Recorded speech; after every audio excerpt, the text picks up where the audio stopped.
അതും ഇതും ചോദിച്ചിനിപ്പോ കുഞ്ഞിനെ വേദനിപ്പിക്കണ്ട. അവൾ എന്നോട് എല്ലാം പറഞ്ഞു. ശംഭോ മഹാദേവ നാരായണ.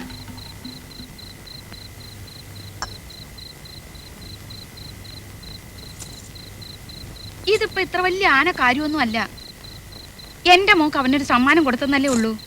ചേട്ടാ വെച്ച് നീട്ടിയപ്പോ അവൾ എങ്ങനെയാ വേണ്ടാന്ന് പറയാ? വേറെ ആരും അറിയോ കാണുവോ ഒന്നും ചെയ്തില്ലല്ലോ മോളെ? ഇല്ലമ്മേ. ആ അത് മതി.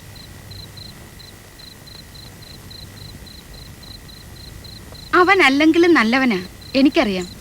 അവന്റെ നല്ല മനസ്സിന്റെ ഒരു ഗുണം കണ്ടില്ലേ? 10 പവനെന്ന് പറഞ്ഞപ്പോ ഞാനങ്ങ് അന്തിച്ചു പോയി. പിന്നൊരു ധൈര്യത്തിനങ്ങ് വാങ്ങിയെന്നേ ഉള്ളൂ. എനിക്കൊന്നും ഓർമ്മയില്ല അച്ഛാ. ഇതൊക്കെ ഒരു സഹോദര സ്നേഹമാണെന്ന് കരുതിയാ മതി. സഹോദരനാവാൻ ഒരേ വയറ്റിന്ന് തന്നെ വീഴണമെന്നൊന്നുമില്ലല്ലോ. ഉണ്ടോ? ഓ എന്തിന്? 10 പവൻ കൃത്യമായിട്ടുണ്ട്. ശരിക്കും പറഞ്ഞ അവൻ സഹോദര സ്നേഹമുള്ള ദാനശീലനായ ഒരു തട്ടാന. ഒരു കൈ വാങ്ങുന്നത് മറു കൈ അറിയരുതെന്ന പ്രമാണം. അതുകൊണ്ട് ഇവളിത് വാങ്ങിയത് ഇവള് പോലും അറിഞ്ഞിട്ടില്ല. എന്താ ഭാഗീരഥിക്ക് ഓർമ്മയുണ്ടോ എന്ന് എനിക്കറിയില്ല. എനിക്കൊരു 17-18 വയസ്സ് പ്രായമുള്ളപ്പോ നമ്മുടെ ആ വാര്യത്തെ സൗദാമിനിയോട് എനിക്കും തോന്നി ഇതുപോലൊരു സഹോദര സ്നേഹം. ആ സ്നേഹത്തിന്റെ പുറത്ത് ആ കുട്ടിക്ക് ഞാൻ ചെറിയൊരു സമ്മാനം കൊടുത്തു. ആളുകൾ എന്തൊക്കെയാ പറഞ്ഞുണ്ടാക്കിയത്. സഹോദര സ്നേഹമായിരുന്നു നമുക്കല്ലേ അറിയാറുള്ളൂ. ചിരിക്കല്ലടി. അവനിത് തന്നൂന്നും വെച്ച് ഇനി നീ ശൃംഗരിക്കാൻ വേലിക്കോട്ട് ചെന്ന അരിഞ്ഞ് ഞാൻ തോട്ടിലെറിയും. അയൽവക്കത്തൊരു തട്ടാനുള്ളത് പണിക്കന്മാർക്ക് ഒരു ഐശ്വര്യാണെന്ന് കരുതിയാ മതി.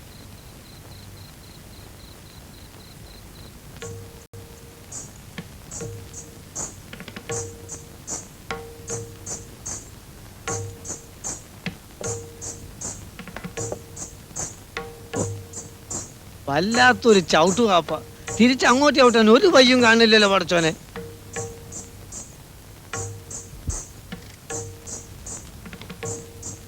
എന്താ മാധവൻ നായരെ? ഒരു ചായയും 1-2 പഴവും. നൃത്തം പൊടിക്കണ്ടല്ലോ അവക്കറേ. ആ കുറേ കൂടി കഴിയുമ്പോ ഇവിടെ മുഴുവൻ തവിട് കൂടിയാവും. പൊടിയേറ്റടോ. പെണ്ണുങ്ങളുടെ ചവിട്ട് കൊണ്ട് പൊടിയുന്നത് ഒരു സുഖല്ലേ? എന്താ പണിക്കിരുന്ന് വലിയ സന്തോഷത്തിലാണല്ലോ. എങ്ങനെ സന്തോഷിക്കാതിരിക്കടോ? എന്റെ ജീവിതത്തില് പ്രധാനമായും 2 ആഗ്രഹങ്ങളെ ഉണ്ടായിരുന്നുള്ളൂ. ഒന്ന്, എന്റെ മോള് സ്നേഹലതയെ ഒരു ഗൾഫുകാരനെ കൊണ്ട് കല്യാണം കഴിപ്പിക്കുക. അത് ഏതാണ്ട് ഒത്തു വന്നിട്ടുണ്ട്. മറ്റൊന്ന്, എത്ര കഷ്ടപ്പെട്ടിട്ടായാലും അവൾക്കൊരു 10 പവന്റെ മാല പണിയിച്ചു കൊടുക്കുക. ഒരു കൂട്ടി വെച്ചതൊക്കെ എടുത്ത് അതും ഞാൻ അങ്ങ് ഒപ്പിച്ചു. എങ്ങനെയുണ്ട്? അസലായിട്ട് 10 പവനാ. ഓഹോ, നേരോ നോക്കട്ടെ. എന്നാലേ ഒരു 15ന്റെ മതിപ്പുണ്ട്. ഇല്ല ഭാസ്കര? വളരെ കാലായിടോ അവൾ ഒരു മാല വേണമെന്ന് പറയണേ. അവളുടെ ആഗ്രഹമല്ലേ. ചെലവൊന്നും ഞാൻ നോക്കിയില്ല. പണിക്കൊരു കലക്കി. ഈ സ്നേഹമുള്ളതെന്താന്ന് പറഞ്ഞാലുണ്ടല്ലോ അത് താനാ. നല്ല പണി, സമ്മതിച്ച്.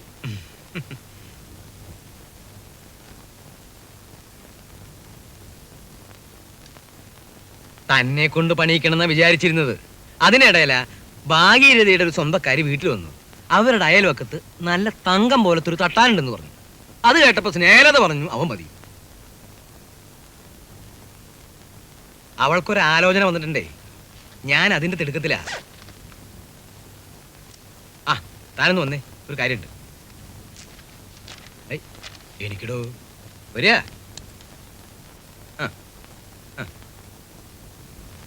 സംഗതി ഗൾഫാ. നടക്കുകയാണെങ്കിൽ അങ്ങ് നടക്കട്ടെ. ഗൾഫ് അവൾക്കും താല്പര്യ. 2-4 ദിവസത്തിനകം അവരിങ്ങ് കാണാൻ വരും. താനൊരു ഉപകാരം ചെയ്യണം. അവർ വരുന്ന ദിവസം തൻ്റെ വീട്ടിൽ നിന്ന് 2 ചെമ്പ് പാത്രങ്ങളും അവിടെയുള്ള ആ പിച്ചളക്കിണ്ടിയും 2 കസേരയും വായ്പ തരണം. നമ്മുടെ ഭാഗത്തുനിന്ന് കാണിക്കാൻ എന്തെങ്കിലും വേണ്ടേ? 10 പവന്റെ മാല കാണിച്ചുകൊണ്ടൊന്നും ഇപ്പോഴത്തെ കാലത്ത് ഒരു കാര്യമില്ലടോ. താൻ എൻ്റെ വലങ്കൈയായി നിൽക്കണം. അവൻ ഗൾഫാ. അവിടെ തട്ടാമാർക്ക് നല്ല ചാൻസാ. തൻ്റെ കാര്യം അവള് നോക്കിക്കോളും. അത് ഞാൻ ഏറ്റു.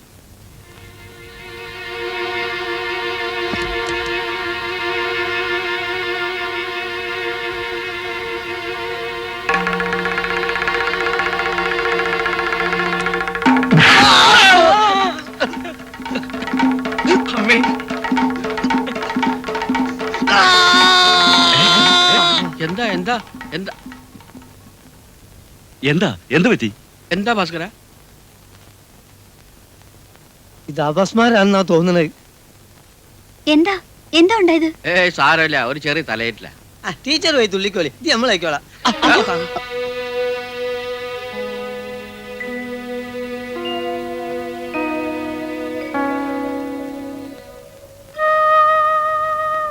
കിടന്നോളൂ, എണീറ്റ് വീഴും. അല്ല, എണീറ്റിരിക്കട്ടെ, ഇത്തിരി കാറ്റ് കൊള്ളട്ടെ.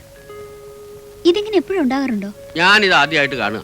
ആ പണിക്കർ ഏതാണ്ട് പറഞ്ഞിട്ട് പോണേ കണ്ടു, ഭാസ്കരൻ വീടും കണ്ടു. ഇപ്പൊ തലയിട്ടിലുണ്ടോ ഭാസ്കര? ഇതെന്ത് ജോലിയാണ് നായരെ? തലച്ചെണ്ട് ഇങ്ങനെ കുത്തിരിക്കോ? അപ്പം മുകൂലേ?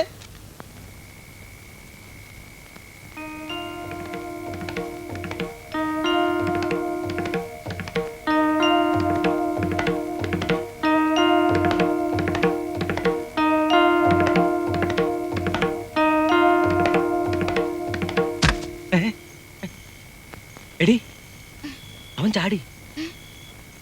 നീ ഇപ്പൊ ചാടി.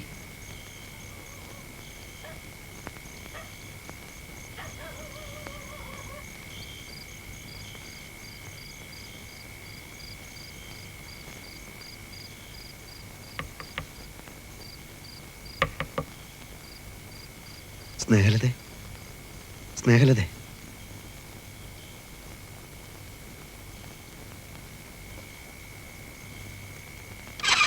എന്താ വെച്ചാ? അവൻ ചാടി. ഏ? ചാടിന്ന്.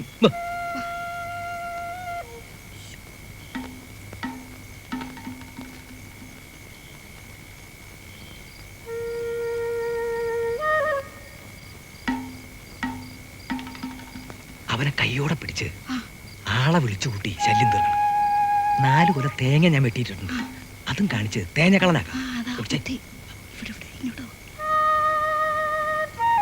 ആരടാ അത്?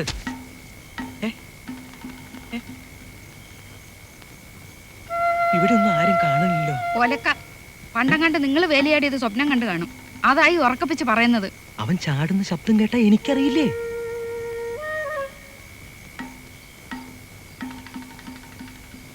ഈ അർദ്ധരാത്രി മനുഷ്യനെ കൊണ്ട് വേഷം കെട്ടിക്കാൻ നിങ്ങൾക്ക് ഭ്രാന്താ. വാ മോളെ. നിക്ക്, ഞാനുണ്ട്. മോള് വാതിലടച്ചു കിടന്ന് ഉറങ്ങിക്കോ. ഇനി എന്ത് ശബ്ദം കേട്ടാലും തുറക്കാൻ നിൽക്കണ്ട. അടച്ചോ. അവൻ ഇങ്ങോട്ട് ചാടിയപ്പോ വല്ല വേലിപ്പത്തല്ല ഞാൻ കുരുങ്ങിയോ? കുരുങ്ങിയാ കുരുങ്ങട്ടെ. നിങ്ങൾ വന്നിടന്ന് ഉറങ്ങാൻ നോക്ക്. ഓ, ഇതൊരു മനുഷ്യൻ.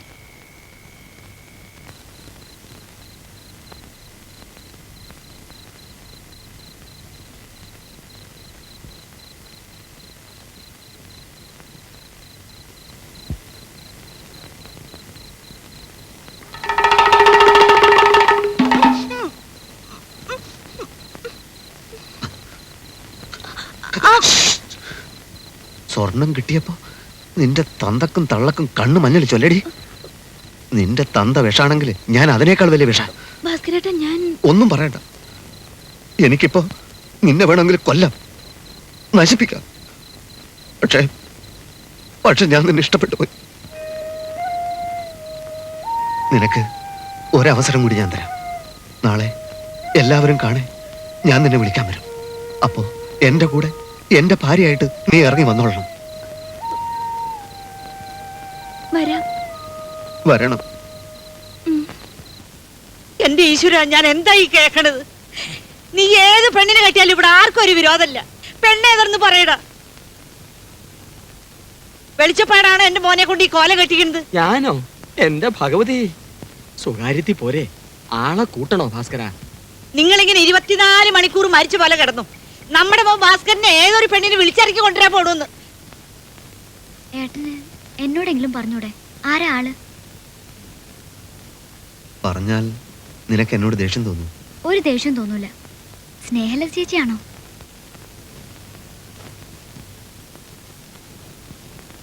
ആന്തരിയായിട്ട് ആകെ ഉള്ളത് തൊന്ന. അവനെ ഈ കടുങ്കൈ ചെയ്യാൻ പോണത്.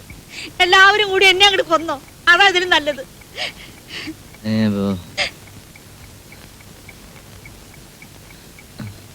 എന്താടാ? അച്ഛൻ എന്നോട് ക്ഷമിക്കണം, എന്നിട്ട് അനുഗ്രഹിക്കണം. ഇതെന്റെ അഭിമാനത്തിന്റെയും കൂടി പ്രശ്നമായി പോയി. കളിച്ച് കളിച്ച് എന്റെ മുറ്റത്ത് വന്നിട്ടാണോടാ നിന്റെ കളി? അന്തസ്സായിട്ടാടാ ഞാനും എന്റെ കുടുംബവും കഴിയുന്നത്. അല്ലാതെ നിന്നെ പോലെ നാട്ടുകാരെ പറ്റിച്ചും കണ്ടവരെ സ്വർണ്ണം മോഷ്ടിച്ചു അല്ല. സൂക്ഷിച്ച് സംസാരിക്കണം. തട്ടാമാർക്ക് ഒരു സത്യമുണ്ട്. അത് വിട്ടിട്ട് തട്ടാൻ ഗോപാലന്റെ മോൻ ഇന്നുവരെ ജീവിച്ചിട്ടില്ല. എന്റെ ഭഗവതി, നിങ്ങൾ രണ്ടുപേരും ഇങ്ങനെ കീരിയും പാമ്പും പോലെ നിൽക്കുന്നത് ശരിയല്ല. പണിക്കൊരു മോളെ വിളിച്ച് ചോദിക്കാൻ വിവരം അറിയാലോ. നിർത്ത്. വെളിച്ചപ്പാട് നിന്നെ ഇവിടെ തുള്ളുന്നത് ഇതെന്റെ കുടുംബ പ്രശ്ന. ഇത് ഞാൻ നോക്കിക്കോളാം. ആ തുള്ളാതിരിക്കാൻ പറ്റുമോ? ഞാൻ ഈ നാട്ടിന്റെ വെളിച്ചപ്പാടാ.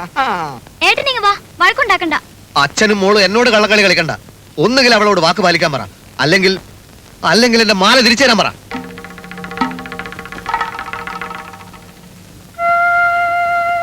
മാലയോ? ഏത് മാല? ഞാൻ കൊടുത്ത 10 പവന്റെ മാല. അവൾ ആവശ്യപ്പെട്ട് അവൾക്ക് വേണ്ടി എന്റെ സമ്പാദ്യം മുഴുവനും എടുത്ത് ഞാൻ ഉണ്ടാക്കി കൊടുത്ത മാല. അയ്യോ,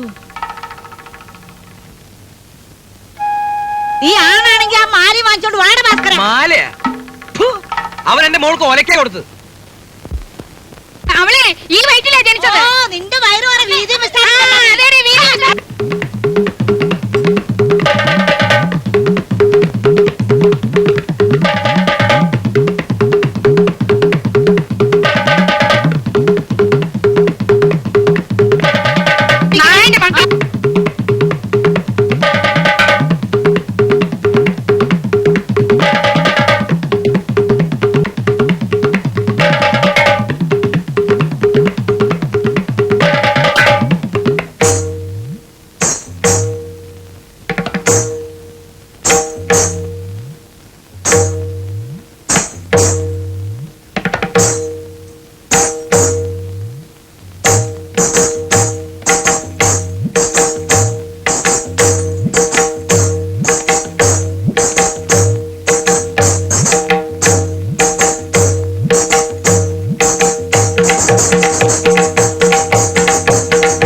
പണിക്കരെ എന്താ ഗോപാലേട്ടാ?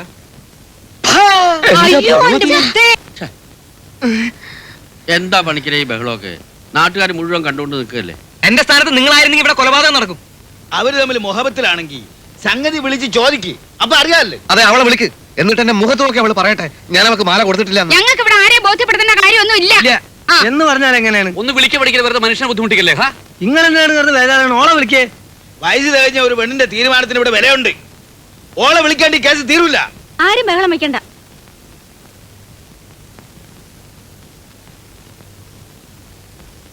സത്യം എന്താന്ന് വെച്ചാ പറമോളെ. നീ പറയുന്നു മാത്രമേ ഞങ്ങൾ നാട്ടുകാർ വിശ്വസിക്കൂ. എനിക്കിവിടെ ആരും ഒന്നും ദാനം തന്നിട്ടില്ല. ആ പേരും പറഞ്ഞ് ആരും ഇങ്ങോട്ട് വരും വേണ്ട.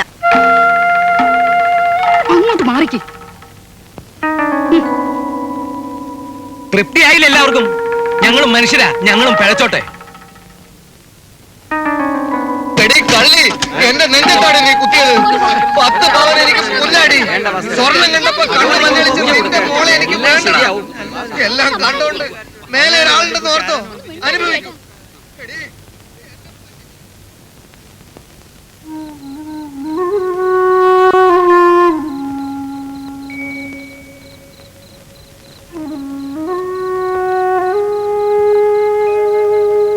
മോനിത് കുടിക്കും. പോയതൊക്കെ പോട്ടെ, നീ അതൊക്കെ മനസ്സിൽ നികള മോനെ. ആ കള്ളക്കൂട്ടങ്ങളെ കയ്യിൽപ്പെടാതെ എന്റെ മോൻ രക്ഷപ്പെട്ടു എന്ന് കരുതിയാ മതി. അവർക്ക് അതിനുള്ള ശിക്ഷ ദൈവം കൊടുത്തോളൂ. ഏട്ടന് നഷ്ടം വന്നിട്ടുണ്ടെങ്കിൽ എന്റെ സ്വർണം മുഴുവൻ എടുത്ത് വിറ്റോ, ഒന്നും സാരമാക്കണ്ട.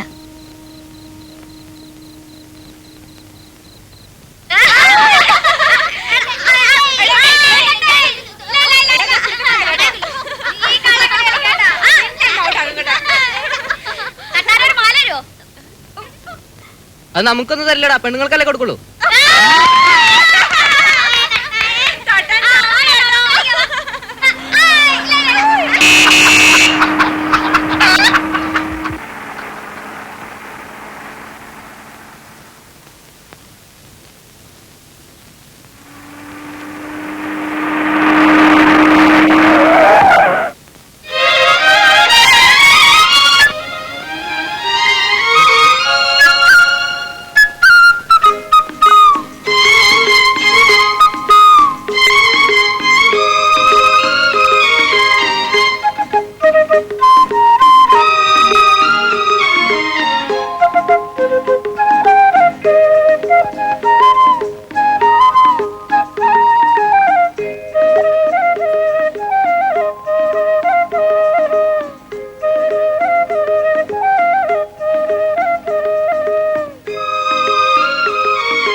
ടൂറിസ്റ്റ് കാറി വന്നത് ഗൾഫാ.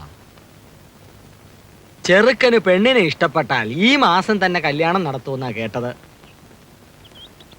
കൂട്ടടോ മറന്നുകളാ. പോയ 10 പകരം തനിക്ക് 15 പവൻ ഇനിയും ഉണ്ടാക്കിക്കൂടെ? അതല്ല വെളിച്ചപ്പാടെ, നിങ്ങൾ നോക്കിക്കോ. എത്തി എത്തി അങ്ങ് എത്തുമ്പോ അവസാനം തട്ടാനൊരു തട്ട് തട്ടും. ഇനി തട്ടാനും മുട്ടാനും ഒന്നും നിൽക്കണ്ട ഭാസ്കര, അബദ്ധമാവും. നിന്റെ വഴി അല്പം വളഞ്ഞുപോയി. നീ കാണിച്ച് വിവരക്കേടാ. വിവരക്കേട് കാണിച്ചാൽ ഏത് വെണ്ണം പറ്റിക്കും. മൂപ്പരെ ഇങ്ങോട്ടൊന്ന് വിളിക്കുക. അവരെന്തെങ്കിലും കാര്യമായിട്ട് സംസാരിക്കട്ടെ. ഇപ്പോഴത്തെ കാലമല്ലേ. വിളിക്കാം. ഇതൊക്കെ ഓരോ യോഗാണെന്ന് കരുതിയാ മതി. ദേ, ഒന്നിങ്ങി വന്നേ. ഇത് വരുന്നു കേട്ടോ. നീ അവിടെ നിൽക്ക്, ഞങ്ങളൊരു കാര്യം പറയട്ടെ. ദാ വിളിച്ചു. കല്യാണം കഴിഞ്ഞ പവിത്രൻ അവളെ ദുബായിക്ക് കൊണ്ടുപോകില്ലേ? ദുബായ് അല്ല, ഖത്തർ. അവിടെ സ്വന്തം വീട് കെട്ടിക്കൊടുത്തിരിക്കല്ലേ അറബി. ശ്ശോ, എനിക്ക് ആകെ ഒരു മോളാ. അവള് പൂന്നറിയുമ്പോ ഇത്തിരി വിഷമുണ്ട്. എന്നാലും പോയിക്കോട്ടെ. ഈ നാടും ഇവിടുത്തെ ചില നാട്ടുകാരും അത്ര ശരിയല്ല. അതല്ലേ പറയണ്ടു. ഉള്ള പണം കൊണ്ട് ഞാൻ അവൾക്കൊരു മാല ഉണ്ടാക്കി കൊടുത്തു. അതിന് വരെ ഇവിടെ കണ്ണുകടിയാ. അല്ല, ഈ പവിത്രന് അച്ഛനും അമ്മയൊന്നും ഇല്ലേ? അവന്റെ 17ാമത്തെ വയസ്സിൽ ഒരു തോണി മറിഞ്ഞ് അവരൊക്കെ മരിക്കുകയുണ്ടായത്. അതേതായാലും നന്നായി.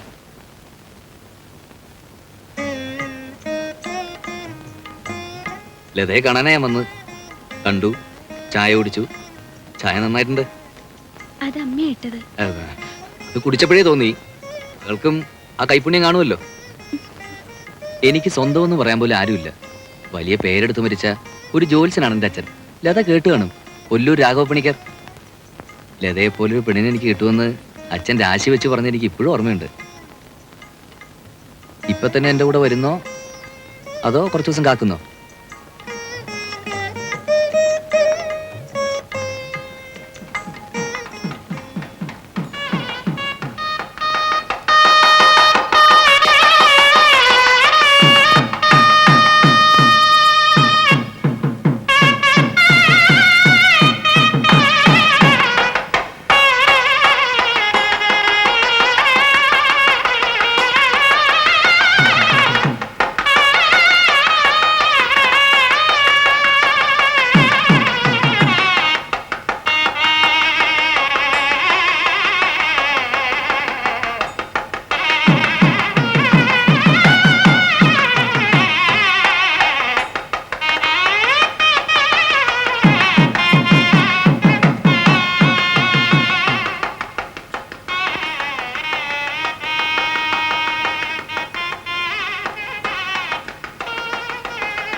ഏട്ടനെ ഞാൻ അമ്പലത്തിലൊക്കെ തിരക്കി. എന്തിനാ ഇവിടെ ഒറ്റയ്ക്ക് വന്ന് നിൽക്കണേ?